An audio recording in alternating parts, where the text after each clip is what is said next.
एक दूसरे का सम्मान करना, एक दूसरे के जीवन को समझना, ये विवाह है। जिस घर में सुख शांति समृद्धि है, संस्कार है, वही घर स्वर्ग है। जिस घर में नित्य कलह है, वही घर नरक है। नीति कहती है कि गृहस्थ जीवन के 6 सुख हैं, उनको सुनो कौन कौन से। अर्थागमो नित्यमरोगिता च, प्रिया च भार्या प्रियवादिनी च, वश्यश्च पुत्रोऽर्थकरी च विद्या, षड्जीवलोकस्य सुखानि राजन्। अर्थागमो, नित्य अर्थ आता रहे, लक्ष्मीकांत प्यारे लाल रोज आते रहे घर में। अर्थागमो नित्यमरोगिता च, शरीर रोगहीन हो, शरीर में कोई पीड़ा न हो, स्वस्थ हो। नहीं तो शरीर में पीड़ा होगी तो संसार भी अच्छा नहीं लगता है। अर्थागमो नित्यमरोगिता च, प्रिया च भार्या, भार्या प्रिय हो, प्रियवादिनी च, सुंदर भाषण करने वाली हो। प्रिया च भार्या प्रियवादिनी च, वश्यश्च पुत्रोर, पुत्र वशीभूत हो, आज्ञाकारी हो। वश्यश्च पुत्रोऽर्थकरी च विद्या, षड्जीवलोकस्य सुखानि राजन्। ये 6 सुख हैं गृहस्थ के।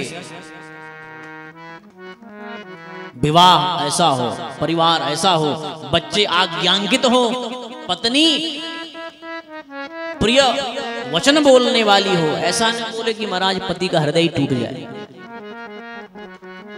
बच्चे आज्ञांकित हो, माता पिता का सम्मान करने वाले हो, उनकी सेवा सुरक्षा शुश्रूषा करने वाले हो। ऐसा नहीं कि अच्छे पैसे वाले हो गए तो माता पिता से कहे कि जाओ काशी जी में कमरा लेके रहो। षड्जीवलोकस्य सुखानि राजन्, ये 6 प्रकार के सुख हैं। पर वास्तविक सुख क्या है? कहा कि जीवन के सारे कार्यों को विराम दे करके मन उसी परमात्मा का अनुसंधान करे जो इस जगत के मूल में है, जिनसे ये जगत उत्पन्न हुआ है, जो जगत के करता है, पोषण करता है, जन्मदाता है, संहार करता है, उसी परमात्मा का अनुसंधान करे। भगवान का विवाह संपन्न हुआ। समय आने पर सुखदेव महामुनि कहते हैं, राजन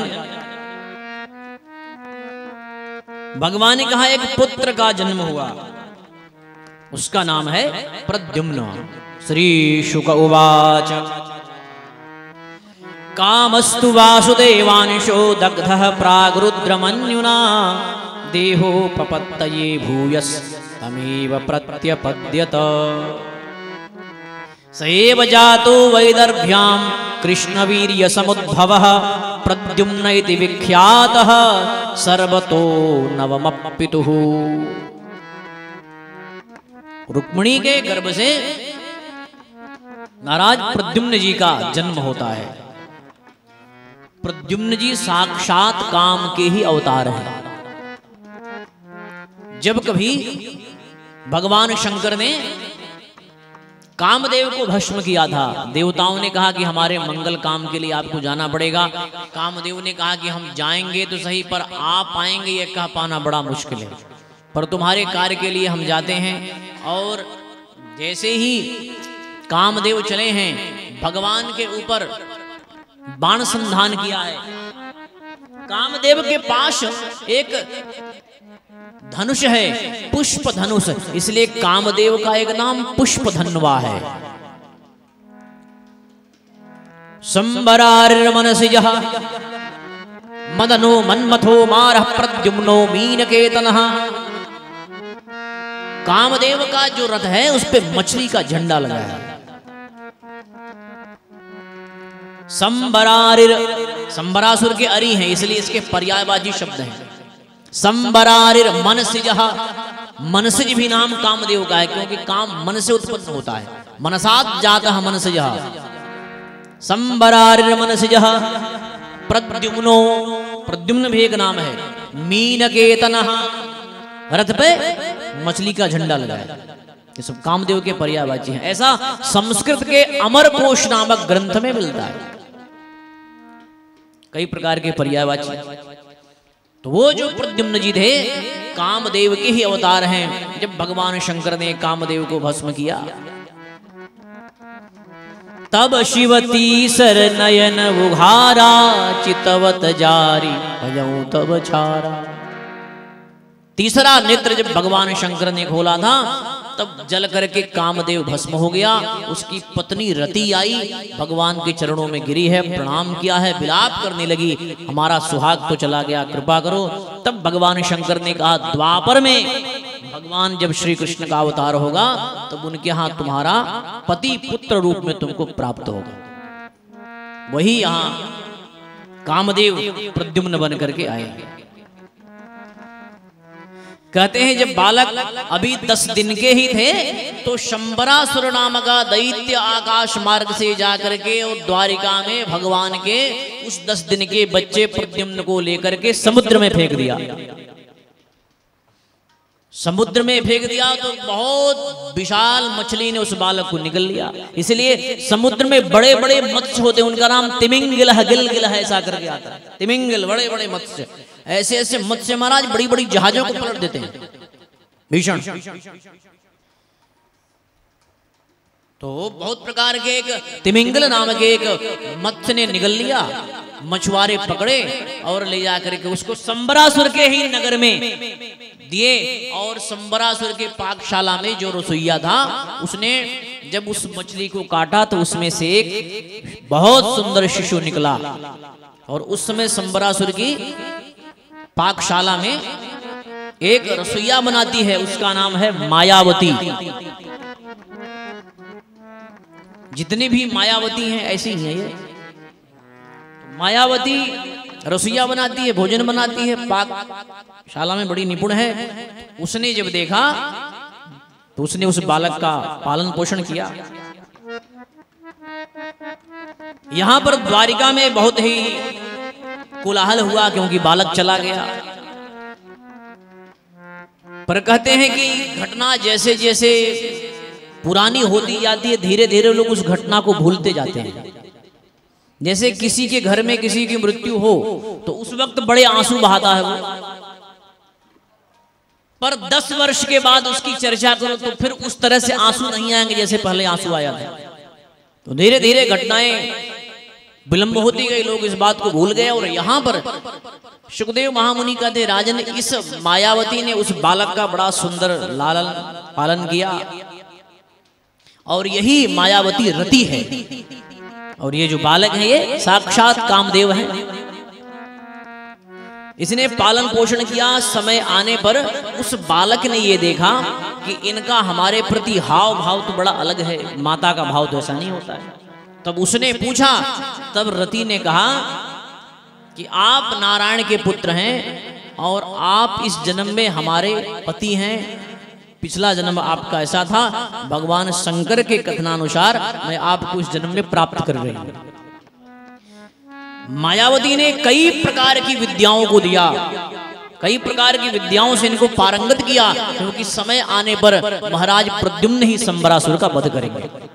बहुत सारी विद्याओं को पारंगत किया, और समय आने पर महाराज प्रद्युम्न ने संबरासुर का वध किया है। इस प्रकार लोक का मंगल हुआ। सुखदेव महामुनि कहते हैं कि ये मानो भगवान के ही अंशभूत हैं। इस प्रकार प्रद्युम्न जी ने सबका मंगल किया। सुखदेव महामुनि कहते हैं, राजन, भगवान की और भी बड़ी सुंदर बड़ी पावन लीलाएं हैं, कुछ लीलाओं को श्रवण करो। एक बार की बात है कि द्वारिका में भगवान के ऊपर द्वारिका वासियों ने कलंक लगा दिया। तो परीक्षित जी ने कहा कि भगवान के ऊपर कलंक कैसे लगा? कहा कि उस कथा को सुना रहा हूं, सुनो। श्री शुक उवाच सत्राजितस्वतनयां कृष्णाय कृतकल्बिषः समन्तकेन मणिना स्वयमुद्यम्य दत्तवान्। स्यमंतक मणि की कथा आती है। सत्राजित नाम का एक राजा था। उसने सूर्य की उपासना किया और भगवान सूर्य ने उसको एक मणि दिया। उस मणि का नाम है स्यमंतक मणि। कई प्रकार की मणि है, चिंतामणि है, स्यमंतक मणि है। तो ये जो स्यमंतक मणि है ये भगवान सूर्य के द्वारा प्रदान किया गया। तो उस मणि की विशेषता ये थी कि रोज वो 8 भर सोना देती थी। उस मणि की विशेषता ये थी और बड़ी दिव्य मणि थी। एक बार वह मणि को धारण करके सत्राजित भगवान के द्वारिका में राज्यसभा के मध्य प्रकट हुआ। इतनी देदीप्यमान मणि थी उसकी, ऐसी आभा प्रभा शोभा थी कि मानो लग रहा था भगवान सूर्य ही आ रहे हैं। लोगों ने घरे रहे तो भगवान सूर्य आ गए। तो कहा कि नहीं नहीं, सूर्य नहीं है, सत्राजित है, ये मणि धारण करके आया है। आसीत् सत्राजित सूर्यो भक्तस्य परमसखा प्रीतस्तस्मै मणिं प्रादात् सूर्यस्तुष्टः स्यमन्तकम्।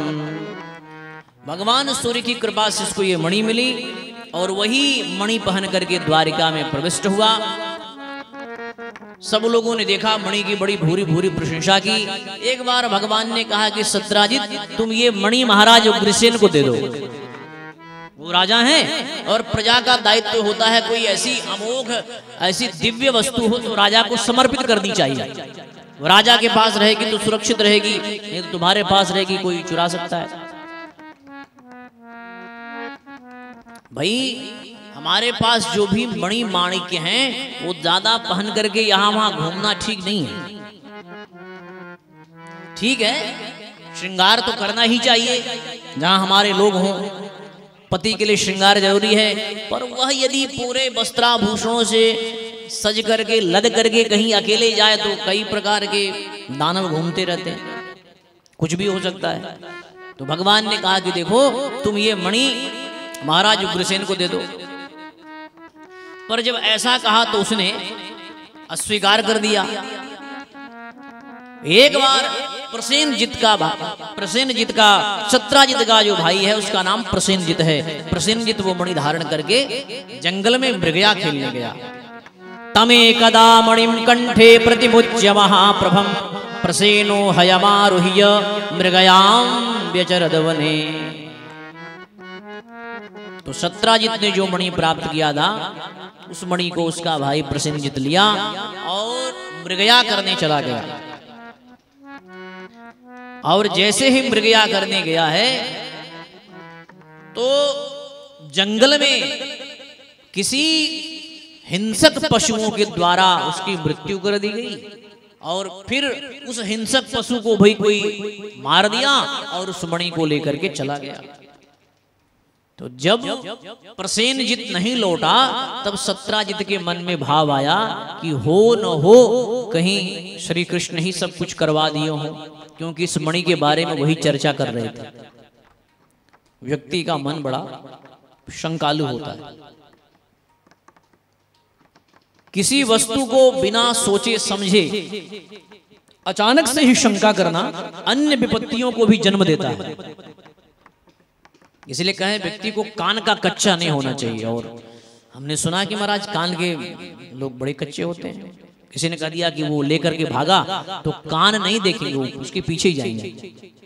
इसलिए पूर्वापर का विचार करके ही किसी कार्य के प्रति अपना प्रत्युत्तर देना चाहिए।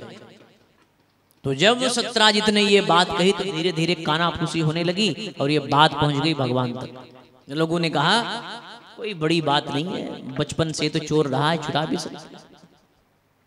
देखो जिस भगवान ने सबको सोने की द्वारिका में रखा उन्हीं लोगों की मनस्थिति ऐसी है। अब आप कहो कि महाराज लोग हमको ऐसा कहते हैं वैसा बोलते हैं, ये समाज इतना विलक्षण है, इतना विचित्र है, इसने भगवान राम भगवती सीता को भी नहीं छोड़ा। और हमें आपको छोड़ दे, इसकी संभावना तो नहीं करनी चाहिए। समाज अपने ढंग का है, हम उसको बदल नहीं सकते हैं, हम खुद को बदल लें वही बहुत है, क्योंकि हम किसी के ठेकेदार नहीं हैं। हम खुद अपना सुधार करें, ये बहुत बड़ी साधना है। भगवान के कानों में ये बात गई। भगवान उस कलंक को दूर करने के लिए और कुछ गणमान्य राजाओं को लेकर के, जो द्वारिका के बड़े प्रतिष्ठित थे, उनको लेकर के भगवान उस मणि को ढूंढने निकले। जंगल में जाकर के देखा तो प्रसेनजित मरा पड़ा है, घोड़े मरे पड़े हैं।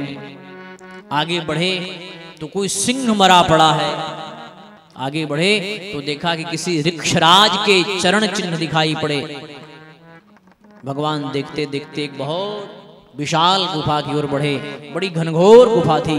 भगवान ने चक्र को आज्ञांकित किया, लोगों से कहा यहीं रहो, मैं आकर के देखता हूं। लोगों को वहीं रोक दिया।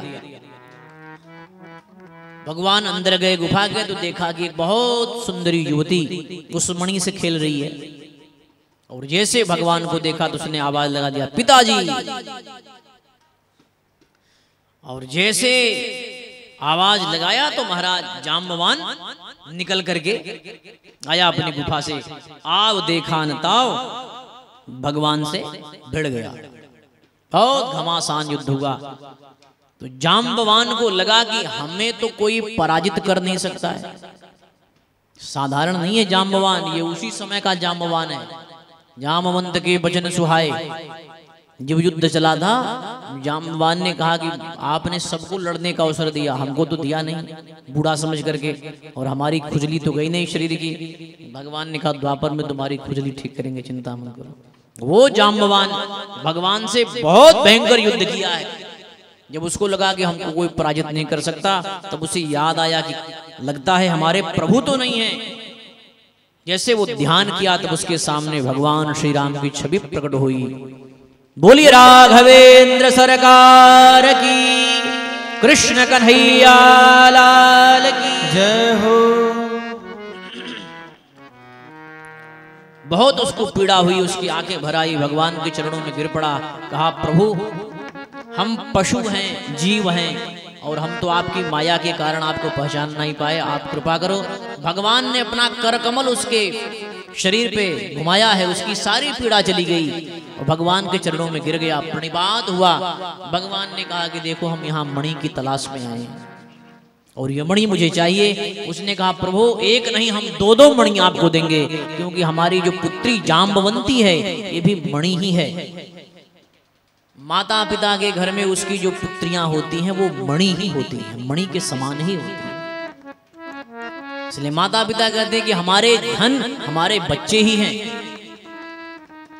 उसने कहा प्रभु ये हमारी मणि जाम्बवंती को भी आप स्वीकार करिए, इसके साथ आप इस मणि को, क्योंकि अब आप जैसा इसके योग्य वर कहाँ मिलेगा। आप मिल जाए तो कौन नहीं आपको पति रूप में स्वीकार करना चाहेगी। उस कन्या के भाग्य खुल जाएंगे और हमारा तो हो भाग्य है। हम पे कृपा करिए, हमको अब जाने दें, क्योंकि आपको देखते देखते जीवन विश्राम हो जाए और फिर इसका जीवन सनात हो जाए। भगवान ने कहा चलो कोई बात नहीं, तुम भी चलो। भगवान वहां से आए। कथा यहाँ आती है कि 12 दिन तक लोगों ने गुफा के बाहर प्रतीक्षा किया था, भगवान नहीं निकले। जाकर के लोगों ने द्वारिका में कहा कि भगवान आए नहीं, लोग बड़े दुखी थे। उस समय देवर्षि नारद ने आदेश दिया कि आप सब लोग जगदम्बा की उपासना करें। हालांकि ये कथा देवी भागवत में आती है, जगदम्बा की उपासना करें। लोगों ने भगवती का पूजन किया है, नवान्न व्रत किया है। जगदम्बा की उपासना से जिस दिन व्रत की पूर्णाहुति हो रही थी, उसी समय भगवान जाम्बवंती को लेकर के आए। उद्घोष हुआ है बोलो द्वारिकाधीश भगवान की जय हो।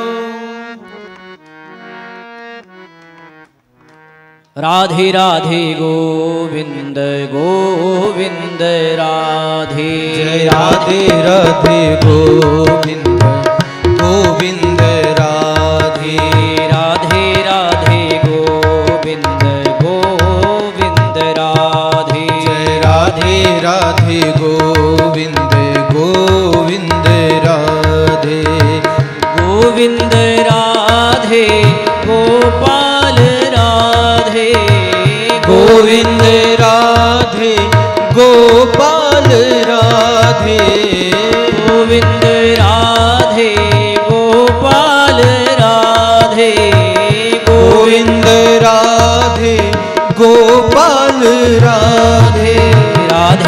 राधे गोविंद गोविंद राधे। जय राधे राधे गोविंद गोविंद राधे। जय राधे राधे गोविंद गोविंद राधे।